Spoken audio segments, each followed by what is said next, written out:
నమస్కారం అండి. నా పేరు డాక్టర్ నవీన్. నేను వచ్చేసి ఇంటర్వెన్షనల్ రేడియాలజిస్ట్ అండి. ఇవాళ మనం డిస్కస్ చేసుకోబోయే టాపిక్ వచ్చేసి వెరికోజ్ వెయిన్స్. అసలు వెరికోజ్ వెయిన్స్ అంటే ఏంటి? దానికి రావడానికి కలిగిన కారణాలు ఏంటి? వాటి సిమ్టమ్స్ ఎలా ఉంటాయి? మనం ట్రీట్మెంట్ ఏ విధంగా ఉంటుంది? అవి రాకుండా మనం ఎలా ప్రివెంట్ చేసుకోవచ్చు అనేది మనం ఈరోజు డిస్కస్ చేద్దాము.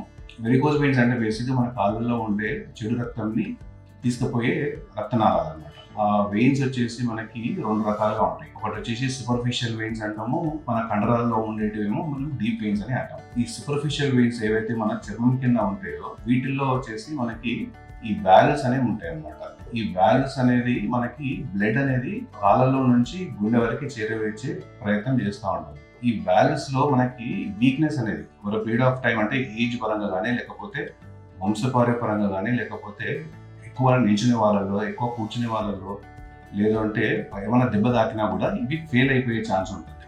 సో ఇది ఫెయిల్ అయిపోయినప్పుడు ఆ రక్తం అనేది, చెడు రక్తం ఏదైతే గుండెకి పోవాల్సిన రక్తం ఏదైతే ఉందో అది స్లోగా మళ్ళీ రివర్స్ రావడం జరుగుతూ ఉంటుంది. సో ఈ రివర్స్ వచ్చే రక్తం ఏదైతే ఉందో ఇది మన కాళ్ళల్లో సెటిల్ కావడం, సర్క్యులేషన్లో వెళ్లకుండా సెటిల్ అయిపోవడం అన్నమాట. సో ఈ చెడు రక్తం ఏదైతే ఉందో ఇది సెటిల్ కావడంతో ఏంటంటే దాంట్లో ఉన్న వేస్ట్ అంతా వచ్చేసి మనకి స్కిన్ మీద దాని ప్రభావం అనేది చూపిస్తూ ఉంటుంది. ఈ చెడు రక్తం ఏదైతే ఉందో ఇది మనకి స్లోగా స్కిన్ మీద మనకి దురద పెట్టడము, వాపులు రావడము, తర్వాత కాళ్ళు నల్లగా అయిపోవడము. సో తెలియకుండానే మనకి నిద్రలో ఇచ్చింగ్ రావడము. సో ఆ తెలియకుండా ఆ ఇచ్చింగ్ వచ్చినప్పుడు మనకు నిద్రలోనే తెలియకుండా గోకడంతో అక్కడ చిన్న చిన్న పుండ్లలాగా పడిపోయి పెద్ద పుండ్లాగా మారడం జరుగుతూ ఉంటుంది. సో ఇవన్నీ కూడా మనకి వేరియస్ స్టేజెస్ అనమాట వెరికోజ్ వెయిన్స్లో. ఇది రాకుండా మనము చేయాల్సిన జాగ్రత్తలు ఏంటంటే మనము ఎక్కువసేపు ఒకటే దగ్గర నిల్చోవడం కానీ, కూర్చోవడం కానీ అవాయిడ్ చేయడం.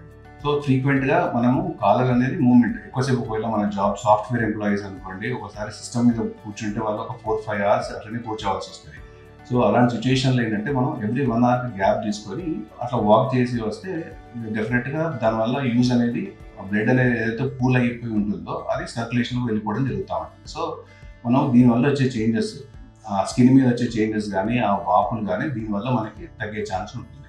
దీనికి మనము ఓల్డ్ టైంలో దీనికి ఈ పర్టికులర్ వెరికోజ్ వెయిన్స్కి మనము పాతకాలంలో దీనికి సర్జరీ లాగా నరాలని కట్ చేసేసి స్టిచ్ చేసేవారు అనమాట. ఇప్పుడు లేటెస్ట్గా మనం ఏంటంటే దీనికి లేజర్ ట్రీట్మెంట్ అనేది చేస్తా ఉన్నాం. లేజర్ ట్రీట్మెంట్లో ఏంటంటే మనం ఎక్కడ కూడా కట్ చేయడం కానీ, కుట్లేయడం కానీ లేకుండా జస్ట్ ఒక చిన్న సూది ద్వారానే దాని వెరికోజ్ వెయిన్స్ అనేది ట్రీట్మెంట్ అనేది చేస్తూ ఉంటాం. ఈ లేజర్ ట్రీట్మెంట్ తో పాటు ఇప్పుడు లేటెస్ట్ గా అడ్వాన్స్ గా మనకి రేడియో ఫ్రీక్వెన్సీ అబ్లేషన్ అని, మైక్రోవేవ్ అబ్లేషన్ అని, ఈ కొత్త రకాలుగా అడ్వాన్స్డ్ ట్రీట్మెంట్స్ అనేవి ఉన్నాయి. సో ఏ ట్రీట్మెంట్ లో అయినా కూడా మనకి కోతా కుట్టు అనేది ఉండదు, జస్ట్ ఒక చిన్న నీడిల్ ద్వారానే ట్రీట్మెంట్ అనేది అయిపోతుంది. దీంతో పాటుగా మనకి లేజర్ ట్రీట్మెంట్ కాకుండా, రేడియో ఫ్రీక్వెన్సీ అబ్లేషన్ కాకుండా, మైక్రోవేవ్ కాకుండా మనకి ఇప్పుడు లేటెస్ట్గా ఇంకొక ట్రీట్మెంట్ వచ్చేసి సూపర్ గ్లూ అని ఒకటి వచ్చింది. ఈ సూపర్ గ్లూలో ఏంటంటే సేమ్ ఈ ట్రీట్మెంట్ లాగానే ఉంటుంది, కాకపోతే మనము లేజర్లో మనము హీట్ చేసి ఆ నరం అనేది మనం, ఆ వెయిన్ అనేది మనము క్లోజ్ చేస్తాము కదా. ఈ సూపర్ గ్లూలో ఏంటంటే మనము ఒక స్పెషల్ గమ్ మెటీరియల్ ఉంటుంది. ఆ గమ్ అనేది దాని ద్వారా మనము ఈ వెయిన్ అనేది ఏదైతే ఖరాబ్ అయిన వెయిన్ ఏదైతే ఉందో దాన్ని మనము క్లోజ్ చేయడం జరుగుతూ ఉంది.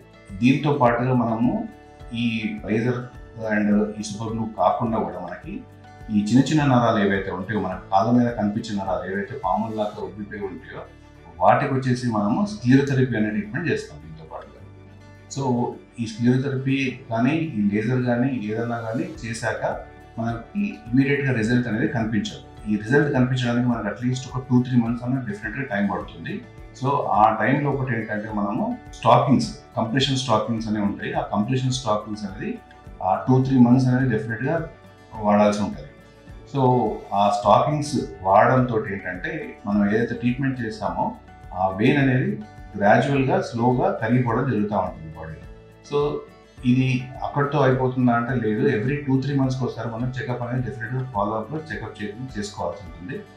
సో ఈ చెకప్ చేసుకునేటప్పుడు ఏంటంటే మనము రెగ్యులర్గా మనకి ఏమైనా కొత్త వెయిన్స్ ఏమన్నా బాడీలో ఏమైనా కొత్త వెయిన్స్ ఏమన్నా ఫామ్ అవుతున్నాయా, లేదు అంటే ఆల్రెడీ చేసిన వెయిన్ ఏమన్నా మళ్ళీ ఓపెన్ అవడం జరుగుతూ ఉంది, అవన్నీ మనం అబ్జర్వ్ చేసుకొని ఒకవేళ అవసరం ఉంటే కనుక మళ్ళీ 2-3 months తర్వాత చూసుకొని ఈ స్క్లియోథెరపీ అనే ఇంజెక్షన్ అనేది ఒకవేళ పేషెంట్కి నీడ్ అనుకుంటే మాత్రం మళ్ళీ ఇంకొకసారి చేయాల్సి ఉంటుంది. ఇవన్నీ కాకుండా మనము బేసిక్గా ముందే ఐడెంటిఫై చేయడం ఎలా, ఈ ప్రాబ్లం వస్తున్నట్టుగా ఐడెంటిఫై చేయడం ఎట్లా అంటే ఈ కాళ్ళ వాపులు బేసిక్గా ఎక్కువసేపు కూర్చున్న వాళ్ళకి కాళ్ళ వాపులు అనేది వస్తూ ఉంటుంది. ఈ వాపులు అనేది మనకి వచ్చినప్పుడు ఒక ఇండికేషన్ అనమాట, ఎక్కడో బ్లడ్ అనేది సర్క్యులేషన్ ప్రాపర్గా జరగట్లేదు. సో దీనికి ఏంటంటే మనము ఒక కలర్ డాప్లర్ టెస్ట్ అనేది ఉంటుంది. ఆ కలర్ డాప్లర్ టెస్ట్లో ఏంటంటే మనం ఆ వెయిన్ అనేది మొత్తం థై దగ్గర నుంచి కాళ్ళ వరకు మనం అనేది ఆ వెయిన్ అనేది స్టడీ చేస్తాం అనమాట. అంటే దాంట్లో వాల్వ్స్ ఎలా ఫంక్షన్ చేస్తున్నాయి, దాంట్లో ఉన్న బ్రాంచెస్ ఏవైతే ఉన్నాయో అవి ఏమైనా ఖరాబ్ అయినాయా, సో దాంట్లో పర్ఫరేటర్స్ అని కొన్ని ఉంటాయి. సో ఆ పర్ఫరేటర్స్ అనేది ఎక్కడైనా డ్యామేజ్ అయ్యాయా, సో ఇవన్నీ కూడా చెక్ చేసుకొని ఒకవేళ మనకి డ్యామేజ్ అయినట్టుగా ఏమన్నా సైన్స్ అట్లా కనిపిస్తే మాత్రము డెఫినెట్గా లేజర్ ట్రీట్మెంట్ అనేది చేసుకోవాల్సి ఉంటుంది.